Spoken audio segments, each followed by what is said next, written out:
بسم اللہ الرحمن الرحیم۔ معلوماتی چینل کے معزز ناظرین کو السلام علیکم۔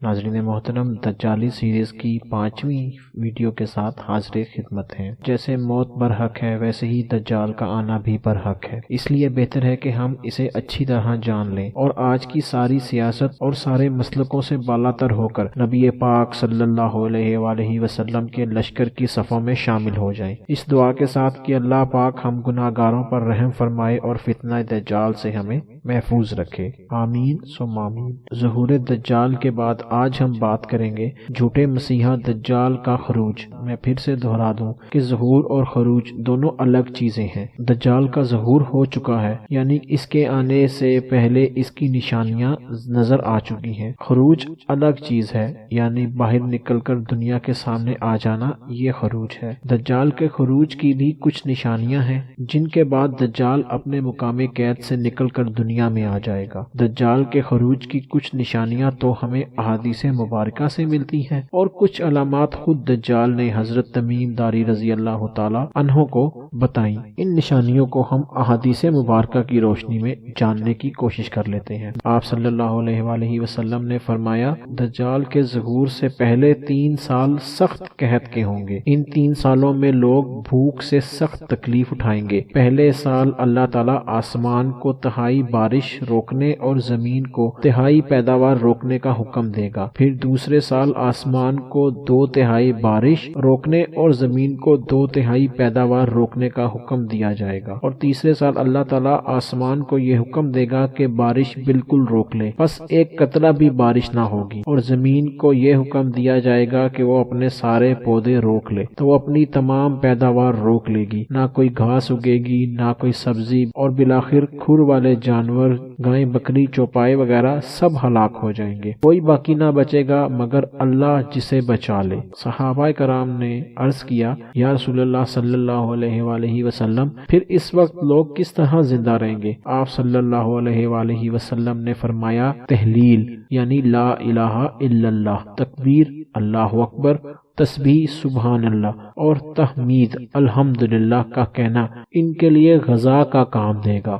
یہ حدیث سنن ابی ماجہ میں درج ہے، جس کا نمبر 4077 ہے۔ دجال کی ملاقات جب حضرت تمیم داری رضی اللہ تعالی عنہ سے ہوئی، جس کا ذکر انہوں نے سیدنا محمد صلی اللہ علیہ وآلہ وسلم سے فرمایا، اس میں دجال نے ان سے چند سوالات کیے تھے، ظاہر ہے کہ جن کا تعلق دجال کے خروج سے ہوگا، یعنی یہ نشانیاں پوری ہو جائیں تو دجال ظاہر ہو جائے گا، یعنی خروج ہوگا۔ دجال نے سب سے پہلے حضرت تمیم داری رضی اللہ تعالی عنہ سے کہا، بیسان کے نخلستان کی خبر دو، تو حضرت تمیم داری رضی اللہ تعالی عنہ نے فرمایا، تم کیا دریافت کرنا چاہتے ہو؟ دجال نے کہا، کیا بیسان کے نخلستان کے درختوں پر پھل آتے ہیں؟ تو حضرت تمیم رضی اللہ تعالیٰ عنہ نے جواب دیا، ہاں وہاں درختوں پر پھل آتے ہیں۔ تب دجال نے کہا، وہ زمانہ قریب ہے جب ان درختوں پر پھل نہیں آئیں گے۔ ناظرین گرامی، بیسان شہر ناجائز ریاست اسرائیل کے شمال میں واقع ایک چھوٹے درجے کا مگر تاریخی اعتبار کا اہم شہر ہے۔ یہ شہر چونکہ دریائے اردن اور وادی جزریل کے درمیان واقع ہے، اس لیے اسے اپنی محل وقوع کے لحاظ سے خاصی اہمیت حاصل ہے۔ خلافت عثمانیہ میں یہ شہر اسلامی حکومت کا حصہ رہا، جبکہ 1922 میں برطانوی حملے کے بعد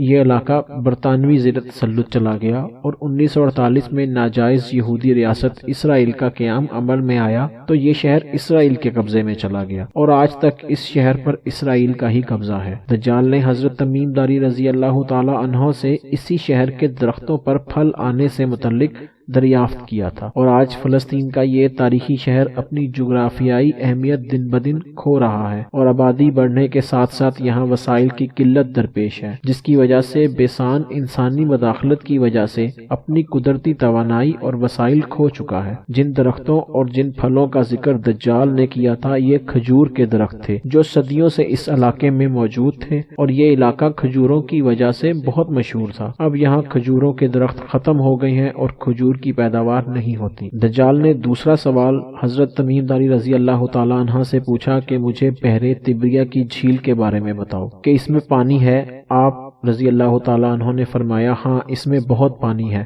دجال نے کہا اس کا پانی بہت جلد ختم ہو جائے گا۔ ناظرین گرامی، بحر تبریہ تقریباً 53 کلومیٹر پر محیط ہے۔ اس کی لمبائی 21 کلومیٹر اور چوڑائی 13 کلومیٹر ہے۔ جھیل کا کل رقبہ تقریباً 166 مربع کلومیٹر ہے اور زیادہ سے زیادہ گہرائی 43 میٹر۔ بحر تبریہ کا بیشتر پانی دریائے اردن سے حاصل ہوتا ہے جو شمال سے جنوب کی طرف بہنے والا دریا ہے۔ اطلاعات کے مطابق بحر تبریہ کافی حد تک سوکھ چکا ہے اور پانی کی سطح اس حد تک آ چکی ہے کہ اس میں جزیرہ نمودار ہو چکا ہے۔ 2004 میں جو جھیل پانی سے بھری ہوئی تھی اب وہاں پانی ڈیڈ لیول تک گر چکا ہے۔ اسرائیل کے نزدیک اس کی قدر اتنی اہم ہے کہ اسرائیل اس کے پانی بڑھنے گھٹنے کا مکمل ریکارڈ رکھتا ہے۔ اسرائیل شدید پریشان ہے کیونکہ اس سے اسرائیل کے ایک بڑے حصے کو میٹھا پانی حاصل ہوتا تھا، لیکن چونکہ دریائے اردن جس سے بحر تبریہ کو پانی ملتا تھا وہ بھی تقریباً خشک ہو چکا ہے۔ کہا جاتا ہے کہ کل تک جو ایک بہت بڑا دریا تھا آج وہ ایک چھوٹی سی نہر کی شکل اختیار کر گیا ہے اور اس میں سینکڑوں گڑھے بن چکے ہیں جو انتہائی گہرے ہیں اور اس دریا کا پانی ان گڑھوں میں جا رہا ہے۔ اب تک ایسے 3050 گڑھے بن چکے ہیں۔ اس مسئلے کے حل کے لیے نہر سویس سے ایک رابطہ نہر بحر مردار تک کھودی جا رہی ہے۔ واضح رہے کہ بحر احمر بحر مردار سے 400 سے 420 میٹر تک اونچا ہے۔ اس نہر کے علاوہ بحیرہ احمر یا بحیرہ کلزم کو بحیرہ مردار کے ساتھ پائپ لائن کے ذریعے جوڑنے کا بھی منصوبہ ہے، لیکن ایک یہ چیز بھی آڑے آ رہی ہے کہ یہاں جتنا بھی پانی آ جائے یہ گڈھے اسے نکل جائیں گے تو قریب قریب یہ نشانی بھی پوری ہو چکی ہے۔ پھر دجال نے حضرت تمیم داری رضی اللہ تعالیٰ عنہ سے سوال کیا مجھے زغر کے چشمے کے بارے میں بتاؤ، تو حضرت تمیم داری رضی اللہ تعالیٰ عنہ نے فرمایا تم کیا پوچھنا چاہتے ہو؟ دجال نے کہا کیا چشمے میں پانی ہے اور لوگ اس پانی سے کھیتوں کو سیراب کرتے ہیں؟ تو حضرت تمیم داری رضی اللہ تعالیٰ عنہ نے فرمایا اس میں بہت پانی ہے اور شہر کے رہنے والے اس سے ہی کھیتوں کی آبیاری کرتے ہیں۔ ناظرین گرامی، زغر کے چشمے کے بارے میں آپ کو بتاتے چلیں، زغر بروزن ظفر ایک شہر ہے جو کہ شام کے علاقے میں ہے۔ زغر ایک خاتون کا نام تھا جن کے نام سے یہ شہر آباد ہوا۔ یہ حضرت لوط علیہ السلام کی صاحبزادی تھیں، ان کے نام پر اس شہر کا نام زغر رکھا گیا۔ یہاں ایک مشہور چشمہ ہے اور اس کا نام عین زغر ہے۔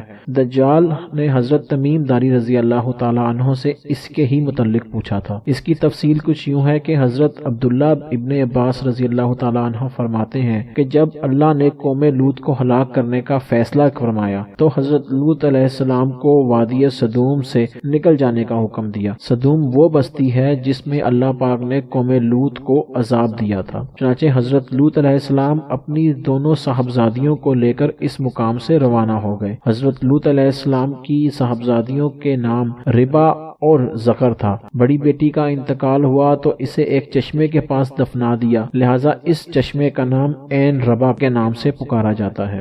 دوسری بیٹی زغر کا انتقال ہوا تو اسے بھی ایک چشمے کے قریب دفن کیا گیا، اس چشمے کو عین زغر کے نام سے پکارا جاتا ہے۔ ابو عبداللہ حموی نے معجم البلدان میں عین زغر کو بحیرہ مردار کی مشرق کی جانب بتایا ہے۔ عنقریب یہ چشمہ بھی خشک ہو جائے گا اور اس کے پانی سے کھیتی باڑی بھی نہیں ہو سکے گی اور قوی امکان ہے کہ چشمہ خشکی کے قریب ہو۔ یوں تقریباً نشانیاں یا تو پوری ہو چکی ہیں یا پوری ہونے کی نہج پر ہیں، جس کے بعد جھوٹے مسیحا دجال کے خروج کی اجازت مل جائے گی۔ ناظرین گرامی، یہ سارے مقامات اسرائیل میں اور اسرائیل کے پاس ہی ہیں۔ اس سے دجال کا اسرائیل سے گہرا تعلق واضح ہو جاتا ہے۔ اسی تعلق کی بنیاد پر مغربی طاقتیں اسرائیل کے تلوے چاٹنے پر مجبور ہیں۔ ناظرین گرامی، انشاءاللہ اگلی ویڈیو میں دجال کا خروج کہاں سے ہوگا اور خروج کے بعد کیا کرے گا اس کے متعلق استفسار کریں گے۔ اپنی دعاؤں میں یاد رکھیے گا، اللہ پاک مجھے، آپ کو اور ساری امت محمدیہ صلی اللہ علیہ وآلہ وسلم کو فتنہ دجال سے محفوظ فرمائے۔